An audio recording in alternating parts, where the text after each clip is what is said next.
할렐루야. 오늘은 8월 8일 월요일입니다. 오늘 정시 매일 예배 함께 하시는 성도님들 한 분 한 분 사랑하고 축복합니다. 다 같이 사도신경을 고백하며 예배 자리로 나가겠습니다. 전능하사 천지를 만드신 하나님 아버지를 내가 믿사오며 그 외아들 우리 주 예수 그리스도를 믿사오니 이는 성령으로 잉태하사 동정녀 마리아에게 나시고 본디오 빌라도에게 고난을 받으사 십자가에 못 박혀 죽으시고 장사한 지 사흘 만에 죽은 자 가운데서 다시 살아나시며 하늘에 오르사 전능하신 하나님 우편에 앉아 계시다가 저리로서 산자와 죽은 자를 심판하러 오시리라. 성령을 믿사오며 거룩한 공예와 성도가 서로 교통하는 것과 죄를 사하여 주시는 것과 몸이 다시 사는 것과 영원히 사는 것을 믿사옵나이다. 아멘. 다 같이 찬송가 254장 내 주의 보혈은 우리 함께 찬송하겠습니다.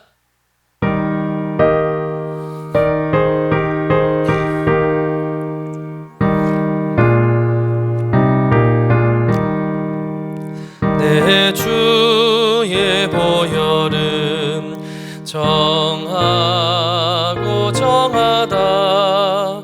내 죄를 정케 하신 주 날 오라 하신다. 내가 주께로 지금 가오니 십자가의 보혈로 날 씻어 주소서.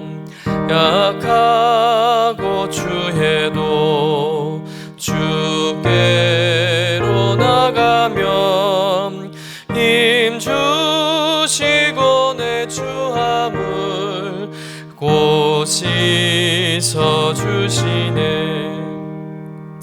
내가 주께로 지금 가오니 십자가의 보혈로 날 씻어 주소서. 나로라 하심은 온전한 믿음과 또 사랑함과 평안함 다 주려 함이라. 내가 주께로 지금 가오니 십자가의 보혈로 날 씻어 주소서. 큰 죄인 복받아 살 길을 얻었네. 한없이 넓고 큰 은혜 베풀어 주소서. 내가 주께로 지금 가오니 십자가의 보혈로 날 씻어 주소서. 그 피가 맘속에 큰 증거 됩니다. 내 기도 소리 들으사 다 허락하소서.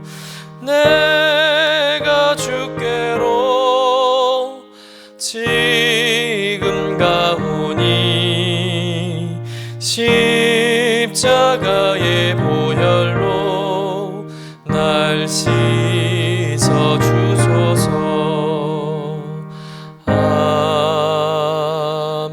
아멘. 다 같이 매일의 기도 함께 드리시겠습니다.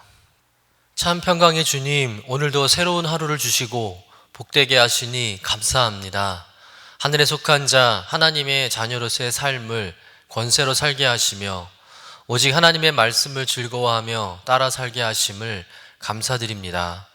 다윗처럼 오직 우리 주님만을 내 앞에 모시고 오직 주님만이 우리의 전부이심을 고백하는 삶이 되게 하시고, 그러므로 인해 주님께서 늘 우리의 전부가 되어 주심을 경험하고 누리는 삶이 되게 하옵소서. 우리의 가정과 교회를 위해 기도합니다. 일터를 위해 간구합니다. 나라와 민족들을 위해 주님의 은혜를 구합니다. 구원과 치료와 회복의 은혜를 내려주셔서 어그러진 모든 것들이 바로 세워지게 하시고 평화를 이루게 하옵소서. 이제 일상이 된 경건의 일과를 통해서 성령의 충만, 성도의 영화를 이루게 하옵소서. 주님 사랑합니다. 언제나 자기 눈동자와 같이 우리들을 사랑하시는 주 예수 그리스도의 이름으로 기도드립니다. 아멘. 오늘 우리에게 주시는 하나님의 말씀은 창세기 4장 1절에서 10절까지의 말씀입니다. 함께 받들어 읽겠습니다. 아담이 그의 아내 하와와 동침하매 하와가 임신하여 가인을 낳고 이르되 내가 여호와로 말미암아 득남하였다 하니라. 그가 또 가인의 아우 아벨을 낳았는데 아벨은 양치는 자였고 가인은 농사하는 자였더라. 세월이 지난 후에 가인은 땅의 소산으로 제물을 삼아 여호와께 드렸고 아벨은 자기도 양의 첫 새끼와 그 기름으로 드렸더니 여호와께서 아벨과 그의 제물은 받으셨으나 가인과 그의 제물은 받지 아니하신지라. 가인이 몹시 분하여 안색이 변하니 여호와께서 가인에게 이르시되 내가 분하여 함은 어찌 됨이며 안색이 변함은 어찌 됨이냐. 내가 선을 행하면 어찌 낯을 들지 못하겠느냐. 선을 행하지 아니하면 죄가 문에 엎드려 있느니라. 죄가 너를 원하나 너는 죄를 다스릴지니라. 가인이 그의 아우 아벨에게 말하고 그들이 들에 있을 때에 가인이 그의 아우 아벨을 쳐 죽이니라. 여호와께서 가인에게 이르시되 내 아우 아벨이 어디 있느냐. 그가 이르되 내가 알지 못하나이다. 내가 내 아우를 지키는 자니이까. 이르시되 내가 무엇을 하였느냐. 내 아우의 핏소리가 땅에서부터 내게 호소하느니라. 이는 하나님의 말씀입니다. 아멘. 오늘 말씀은 죄를 짓고 타락한 인간이 에덴 동산에서 쫓겨난 다음 그 동산 밖에서 일어난 두 가지 사건에 대한 말씀입니다. 첫 번째는 아담과 하와가 새 생명을 잉태하고 출산했다는 이야기고요. 두 번째는 인류 최초의 살인 사건이 일어난 장면입니다. 우리 본문 4장 1절의 말씀 한번 같이 읽어보도록 하겠습니다. 아담이 그의 아내 하와와 동침하매 하와가 임신하여 가인을 낳고 이르되 내가 여호와로 말미암아 득남하였다 하니라. 하나님께서 인류를 번성하게 하리라 축복하셨음에도 안타깝게 이 첫 번째 출생은 에덴이 아닌 에덴 동산 밖이었습니다. 여러분, 동산 밖이라는 것은 어떤 의미겠어요? 모든 인류는 바로 죄악 가운데 출생하고 시작되었다는 것이죠. 그래서 사도 바울은 이런 아담의 후손인 우리 인간의 실존에 대해서 이렇게 로마서에 설명을 합니다. 기록된 바 의인은 없나니 하나도 없으며, 즉 이 땅에 의인은 없으며 인류의 시작부터 모두가 죄 가운데 살아갈 수밖에 없었다는 것이죠. 그렇게 죄 가운데 두 아들이 이 아담의 가정에서 출생하게 되는데 첫째는 가인이었고 둘째는 아벨이었습니다. 그리고 세월이 지난 후에 이 두 아들이 성이 되었고 각기 이제 가인은 농사 짓는 자가 되었고 아벨은 양치는 자가 되었어요. 두 사람이 이렇게 서로 다른 직업을 가졌다는 것은 그렇게 중요한 것은 아닙니다. 중요한 것은 이들이 부모로부터 신앙을 물려받은 후에 그 직업을 통해서 하나님께 예배드리는 장면이죠. 왜냐하면 이 예배의 모습에서 타락한 인간의 모습을 발견하게 될 뿐만 아니라 하나님이 원하시는 삶, 하나님이 기뻐하시는 예배가 어떤 것인지를 보게 되기 때문입니다. 자, 그럼 본문을 좀 보면서 우리가 말씀을 좀 들어봤으면 좋겠는데요. 자, 두 사람이 다 예물을 드렸다는 것, 예배를 드렸다는 것에 대해서는 차이가 없습니다. 가인은 먼저 자신의 직업에서 얻을 수 있는 농산물을 예물로 드렸습니다. 예배를 드렸다는 것이겠죠. 그리고 아벨은 양치는 자이기 때문에 양의 첫 새끼를 예물로 드리며 하나님께 예배를 드렸습니다. 그런데 하나님께서는 아벨의 예배는 기쁨으로 받아주셨지만 가인의 예배는 받지 않았다는 것에부터 문제가 시작됐다는 것이죠. 두 사람의 예물에 있어서 어떤 차이가 있기 때문에 하나님은 아벨의 예물은 받으시고 가인의 예물은 받지 않으셨을까? 혹시 우리 하나님은 농산물은 싫어하시고 고기를 좋아하시는 분이라서 그러실까요? 그렇지 않습니다. 1차적으로 드러나는 것은 뭐냐면 가인은 첫 곡식이 아니었고 아벨은 첫 새끼를 드렸다는 것이죠. 오늘 본문 3절부터 4절의 말씀을 같이 한번 읽어보도록 하겠습니다. 세월이 지난 후에 가인은 땅의 소산으로 제물을 삼아 여호와께 드렸고 아벨은 자기도 양의 첫 새끼와 그 기름으로 드렸더니. 여러분, 일반적인 땅의 소산과 양의 첫 새끼는 분명 다릅니다. 드려진 제물의 정성과 마음이 다를 수밖에 없어요. 여러분, 인간은 누구나 첫 것에 대한 그 애착이 참 강하지 않습니까? 내 첫 자녀, 또 내 첫 월급, 내 인생의 첫 집, 내 인생의 첫 차, 정말 귀하지 않습니까? 그런 귀한 것들은 누구한테도 빼앗기고 싶지 않고요, 또 누구한테 쉽게 내어줄 수도 없습니다.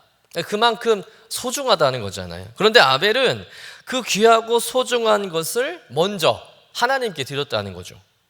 그러나 가인이 드린 제물에 대해서는 그것이 첫 번째 소산물이라는 이야기가 본문에는 없습니다.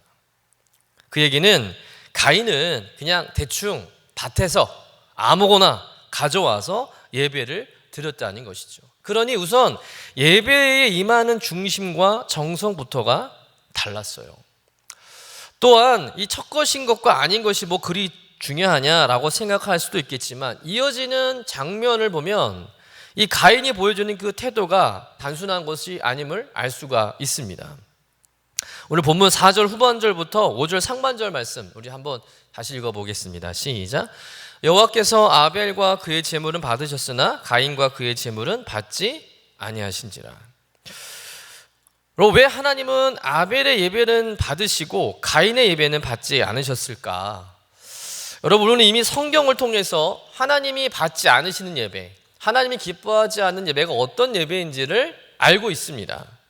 이사야 선지자 같은 경우는 이스라엘 백성들에게 너희는 헛된 예물을 가져오지 말라 이렇게 경고하시기도 하셨고, 또 아모스 선지자 같은 경우는 이 백성들이 병든 것, 저는 것을 가지고 예배를 드리니까 하나님이 이스라엘 백성들에게 뭐라고 말씀합니까? 내가 너희들의 예배를 거들떠보지도 않겠다, 받지 않겠다라고 책망하시기도 하셨습니다. 또 예수님은 바리새인들의 형식적이고 외식적인 예배에 대해서 회칠한 무덤이다라고 비난하시기도 하셨죠. 즉 하나님은 생활, 즉 삶과 중심이 없는 형식적인 예배를 원하지 않는다는 거예요. 받지 않으신다는 것이죠. 그런데 우리는 여기서 이 가인의 예배가 형식적인 예배였다고 성급하게 결론을 내릴 수는 없습니다. 가인의 예배가 왜 연락되지 않았고 아벨의 예배는 왜 하나님께서 연락하셨는가? 그 의문을 가지고 본문을 볼 필요가 있는데, 이 예배에 관해서 신약의 히브리서 기자는 그 예배의 차이를 이렇게 설명하고 있습니다. 우리 히브리서 11장 4절의 말씀을 같이 한번 읽어보겠습니다. 믿음으로 아벨은 가인보다 더 나은 제사를 하나님께 드림으로 의로운 자라 하시는 증거를 얻었으니 하나님이 그 예물에 대하여 증언하심이라. 그가 죽었으나 그 믿음으로써 지금도 말하느니라. 즉 동생 아벨이 드린 제사는 어떤 제사라는 것입니까? 믿음으로 드린 제사라는 거죠. 그러니까 히브리서 기자는 아벨과 가인의 제사의 차이를 믿음이 없고 있고를 근거로 해서 평가하고 있다는 겁니다. 그러니까 반대로 말하면 가인은 믿음 없이 예배를 드렸다는 거예요. 그러니까 무엇을 근거로 그렇게 말하는 것일까? 오늘 본문 5절이 그 근거가 된다는 겁니다. 우리 5절 말씀, 5절 후반절 말씀인데요, 같이 한번 읽어보겠습니다. 시작. 가인이 몹시 분하여 안색이 변하니. 가인이 하나님 앞에서 몹시 분하고 안색이 변했다는 거죠. 우리는 왜 하나님께서 무엇 때문에 가인의 예배는 받지 않으시고 아벨 예배를 받으셨는지 정확하게 알 수는 없어요. 그러나 우리는 이 본문을 통해서 예배를 드린 가인이 보여주고 있는 그 반응이 문제가 있다는 것을 우리는 발견하게 됩니다. 여러분, 예배를 드렸는데 하나님께서 그 예배를 받지 않으셨다면 우리는 어떤 반응을 보여야 하겠습니까? 회개하고 돌이켜서 하나님께 용서를 구해야 하지 않겠습니까? 아, 내가 드린 예배가 뭔가 문제가 있구나. 내가 착각하고 예배를 드렸구나. 하나님께서 기뻐하지 않는 예배의 모습이 있었구나 라고 생각하면서 예배의 문제점을 찾아내서 회개하고 다시 하나님이 원하시는 예배를 드리는 것이 그것이 정상적인 반응일 겁니다. 그런데 가인은 어떻게 행동하고 있습니까? 회개는커녕 오히려 화를 냅니다. 얼굴이 막 울그락불그락 하면서 내가 뭐 잘못했냐고 막 하나님께 따지듯 반항했다는 거죠. 여러분, 이것이 타락한 인간의 모습이라는 거예요. 잘못을 깨닫지 못합니다. 자신이 뭘 잘못했는지 스스로가 알지 못한다는 것이죠. 죄에 대해서 둔감하다는 것. 전형적인 죄인의 모습이죠. 게다가 이어지는 내용을 보세요. 하나님께서는 가인의 마음을 금방 알아차리시죠. 우리 6절 7절의 말씀을 같이 한번 읽어보도록 하겠습니다. 여호와께서 가인에게 이르시되 내가 분하야 함은 어찌 됨이며 안색이 변함은 어찌 됨이냐. 내가 선을 행하면 어찌 낫을 들지 못하겠느냐. 선을 행하지 아니하면 죄가 문에 엎드려 있느니라. 죄가 너를 원하나 너는 죄를 다스릴지니라. 하나님께서 가인에게 말씀하시기를 가인아, 네가 지금 화낼 일이 아니지 않느냐라는 말이죠. 또 내가 선을 행하면, 이 선을 행한다는 말은 윤리 도덕을 말하는 게 아니죠. 자기 고집대로 하지 말고 하나님의 말씀대로 행하는 것, 다시 말해서 하나님이 원하시는 예배를 드리라는 겁니다. 그러니 이 말은 지난번 예배를 잘못 드려서 가인 네가 실패했지만 이제부터 잘하면 되지 않느냐라는 하나님의 말씀이죠. 천번 만번 맞는 말씀이죠. 여러분, 지금 하나님은 이 가인의 과거에 대해서 막 들추어내가지고 책임을 지게 하려는 것이 아니라 지난 날에는 죄와 더불어 살았지만 그래서 예배를 실패했지만 너의 죄를 깨닫고 회개하고 그 죄를 다스리고 그리고 이제부터 나에게 멋진 예배, 좋은 예배를 드리면 되지 않겠느냐라고 하나님께서 가인을 설득하는 거예요. 그런데 이 하나님의 말씀에 가인이 어떻게 반응하고 있습니까? 이 가인이 하나님의 말씀을 알아듣지 못하는 것인지 이해를 못하는 것인지 정말 전혀 귀뚱으로도 듣지 않는다는 겁니다. 그 하나님의 사랑의 권면을 받아들이지 않아요. 이것을 보면서 왜 가인의 예배가 실패했는지가 여실히 드러난다는 겁니다.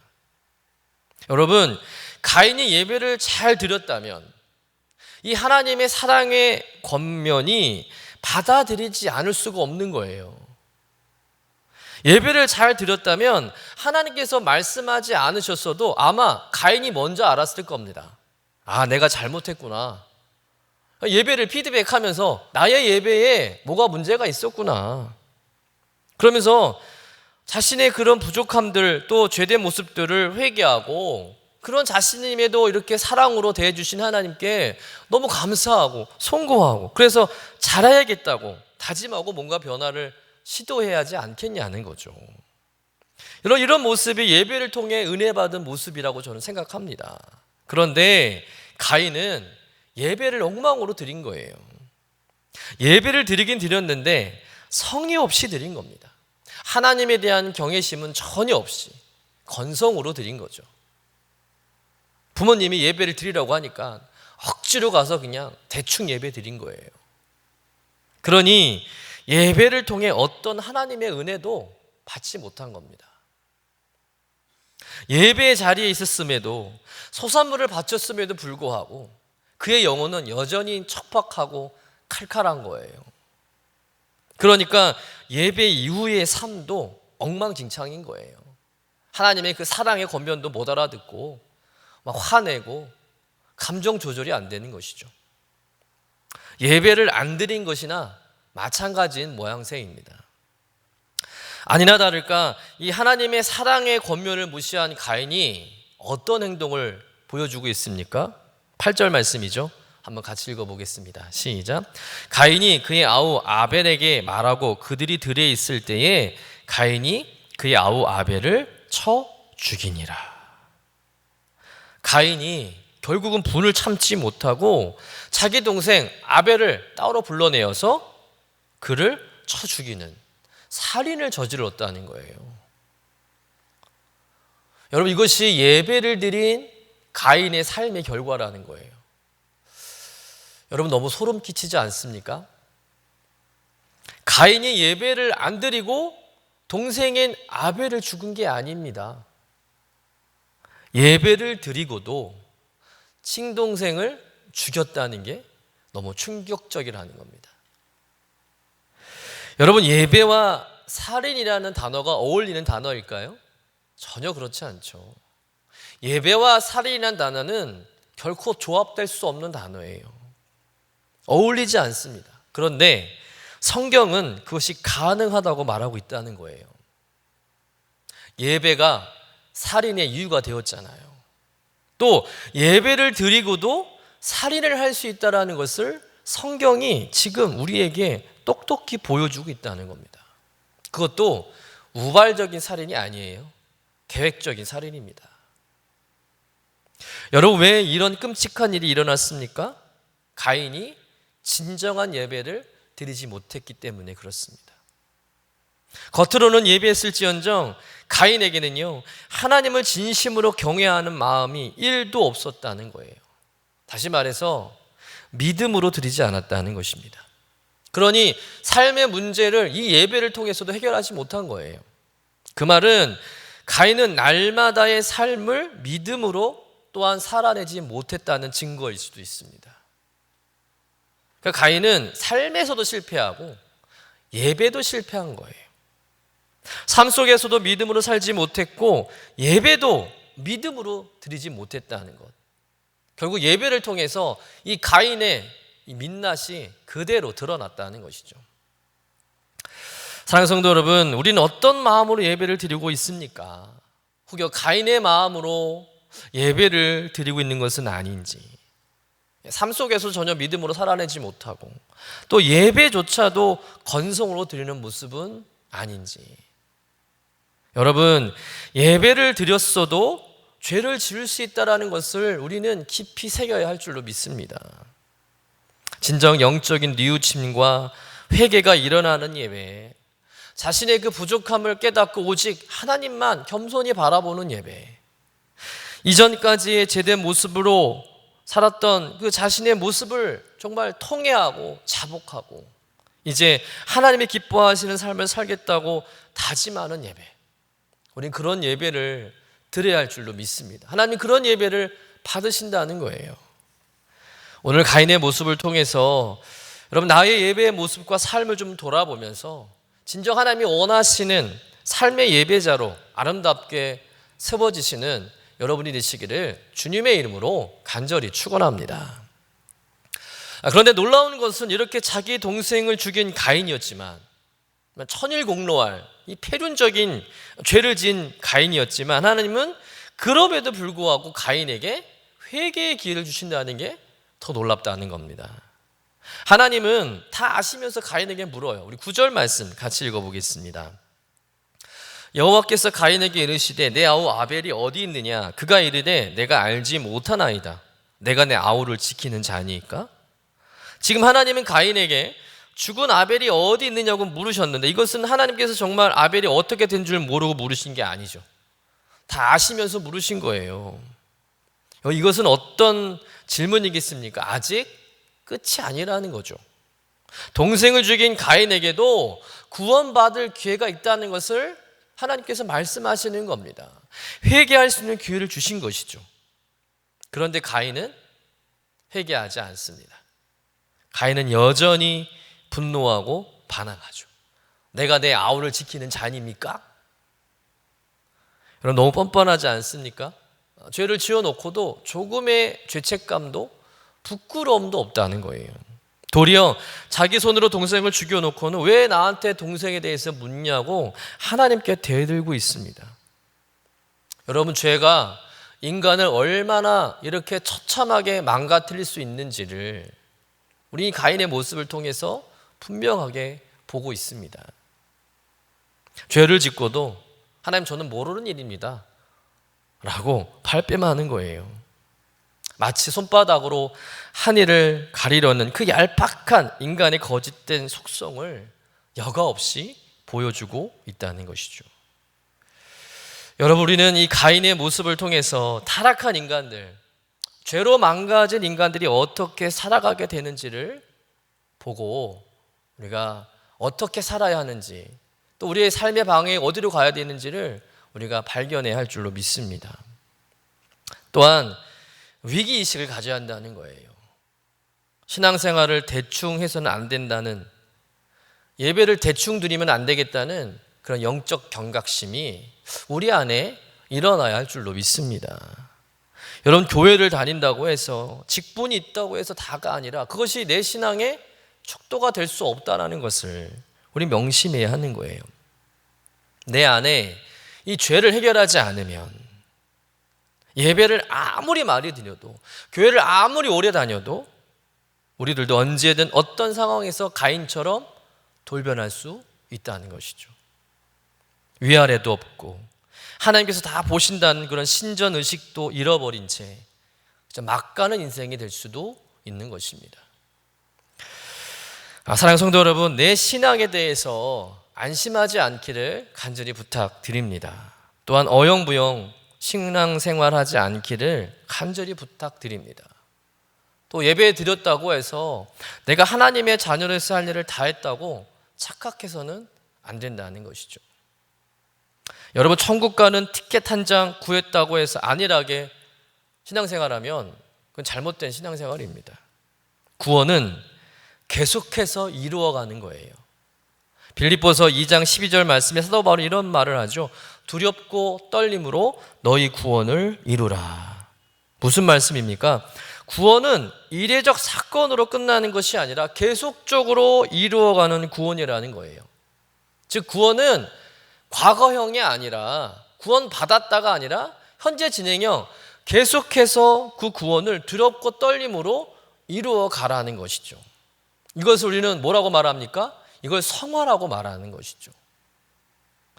여러분, 우리가 예수님을 믿고 구원받고 막 뒤집어지고 막 그런 경험들, 어찌 보면 그것이 구원의 이례적 경험일 수도 있어요. 그런데 구원이라는 것은 그냥 이례적 구원으로 끝나는 것이 아니라 동시에 그 순간과 함께 우리의 구원은 점진적으로 계속해서 구원으로 나가야 한다는 거예요. 이것이 진정한 구원이라는 것이죠. 구원의 완성이라는 겁니다.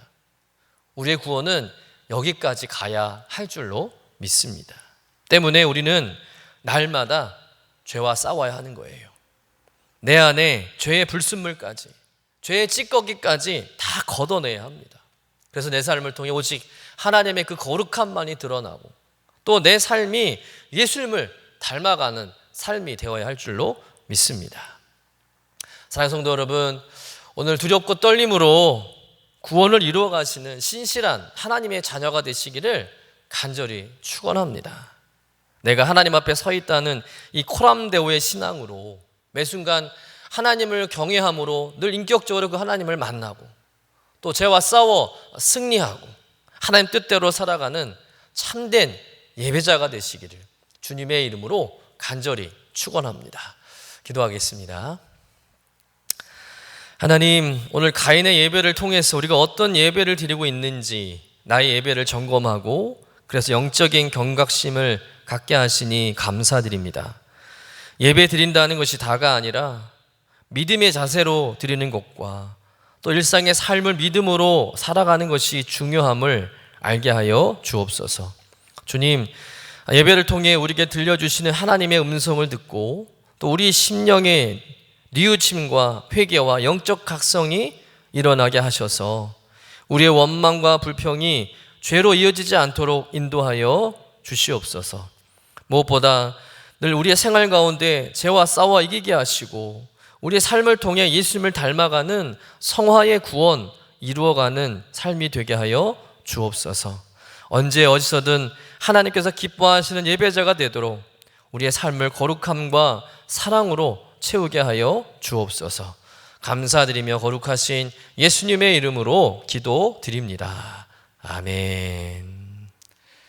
이제는 우리의 구세주가 되시며 대속자가 되시는 예수 그리스도의 구속의 은혜와 아버지 하나님의 사랑과 성령님의 교통하시는 은총이 오늘도 정시 매일 예배를 통해서 경건 일과를 세우며 성령 충만하며 성도의 영화 가운데 살기를 소망하며 나아가는 사랑하는 주의 모든 권속들 위에 영원토록 함께 하시기를 간절히 축원하옵나이다.